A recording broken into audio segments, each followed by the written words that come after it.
Assalamualaikum warahmatullahi wabarakatuh. Nama saya Wahyu Aditya Agustin, NPM 221423179 dari kelas TIPA.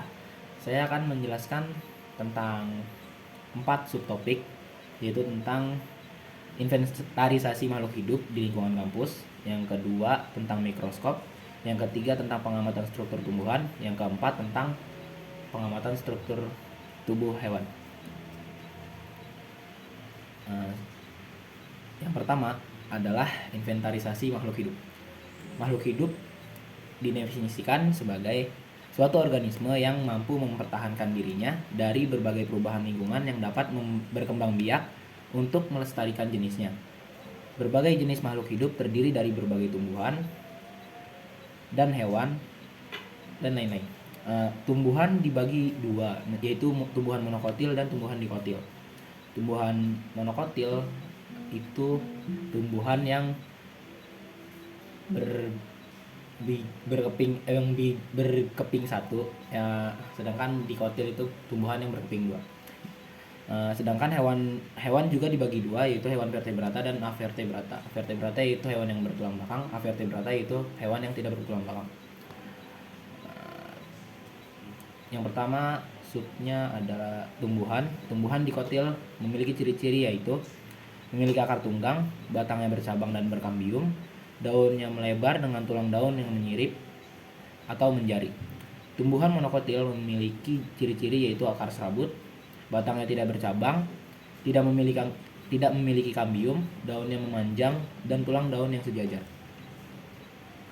Jenis-jenis tumbuhan yaitu monokotil, seperti jagung, zea mays, sorghum bicolor, padi Oryza sativa, pisang atau Musa paradisiaca, bunga anggrek Dendrobium, kelapa Cocos nucifera.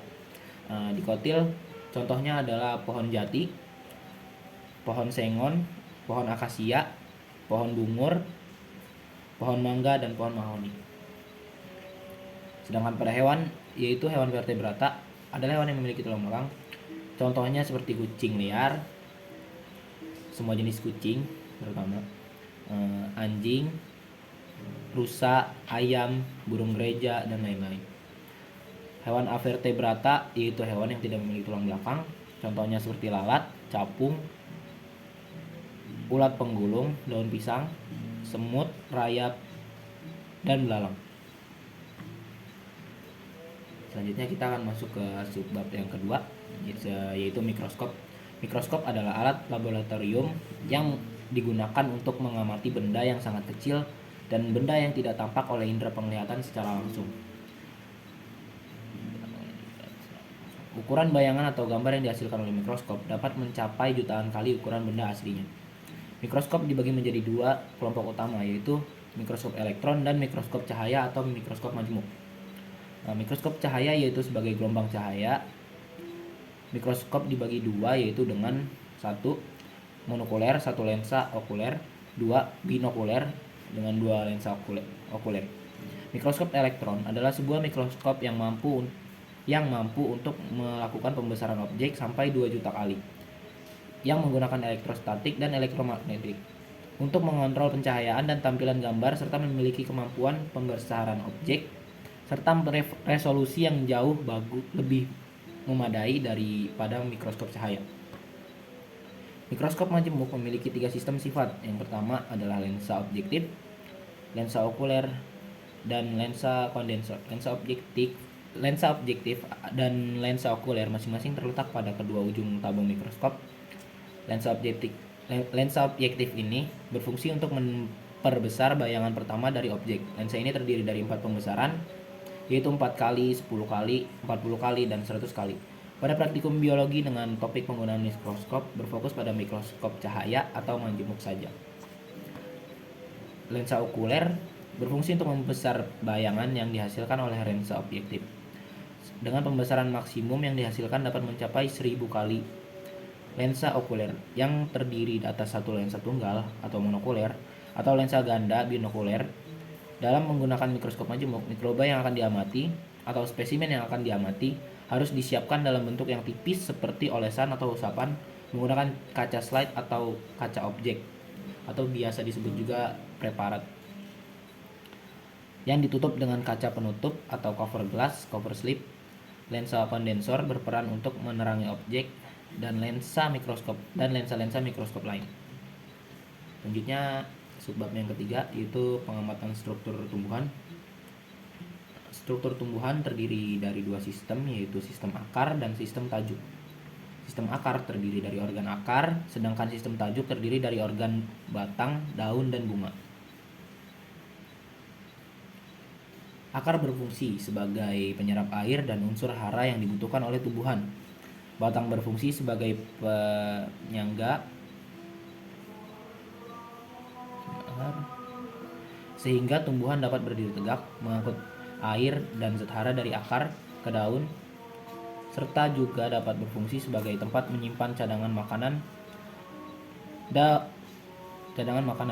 Dan daun berfungsi sebagai tempat membuat makanan melalui proses fotosintesis, tempat pertukaran gas melalui stomata, dan juga sebagai tempat penyimpanan cadangan makanan, contohnya pada bayam dan kol. Organisme tumbuhan tersusun dari sel, jaringan organ, dan sistem organ. Sel merupakan organisasi terkecil dari material yang mengandung kehidupan. Beberapa ahli biologi mengatakan adanya kehidupan di dalam satu partikel yang lebih kecil dari sel yang terkecil disebut virus. Sel gabus adalah jaringan yang tersusun dari sel-sel parenkim gabus. Pada tumbuhan dikotil, jaringan gabus dibentuk oleh kambium gabus atau velogen dan terletak di sebelah bawah dari jaringan epidermis.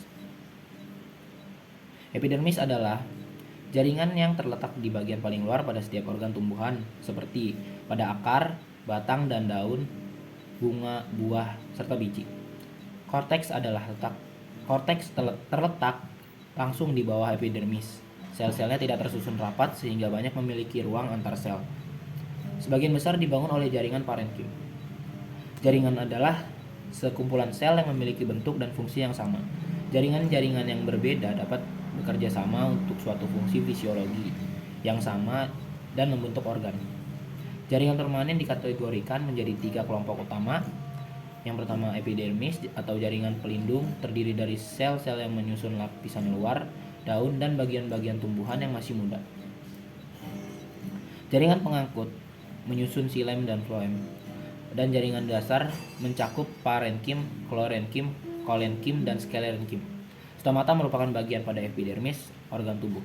Stomata merupakan bagian pada epidermis, organ tumbuhan yang terdiri dari suatu celah yang dikelilingi oleh sel khusus yang disebut sel penjaga.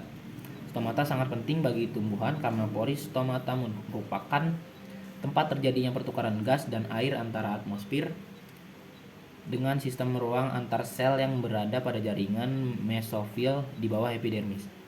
Hal ini menyebabkan stomata sangat berperan dalam proses transpirasi, fotosintesis stomata, dan fotosintesis. Stomata terdapat pada sisi atas dan bawah daun atau hanya pada permukaan bawah saja. Daun dengan petulangan menyirip seperti pada dikotil, stomatanya tersebar, sedangkan daun pada pertulangan sejajar seperti pada Graminae, stomatanya tersusun berderet dan sejajar. Selanjutnya akan masuk ke materi keempat, yaitu pengamatan struktur hewan. Tubuh hewan tersusun dari banyak sel yang terdapat pada tempat tertentu. Sel-sel itu membentuk jaringan. Contoh dari jaringan pada hewan adalah jaringan epitelium, jaringan otot, dan jaringan tulang. Jaringan berkelompok bekerja sama melaksanakan fungsi tertentu membentuk suatu organ. Organ ini yang kemudian akan berguna untuk seluruh kegiatan hewan. Misalnya organ jantung dan hati. Beberapa jaringan organ bekerja bersama melaksanakan fungsi tertentu membentuk sistem organ. Misalnya sistem pencernaan, sistem transportasi, dan sistem reproduksi. Jaringan organ dan sistem organ bersama-sama membentuk tubuh organisme.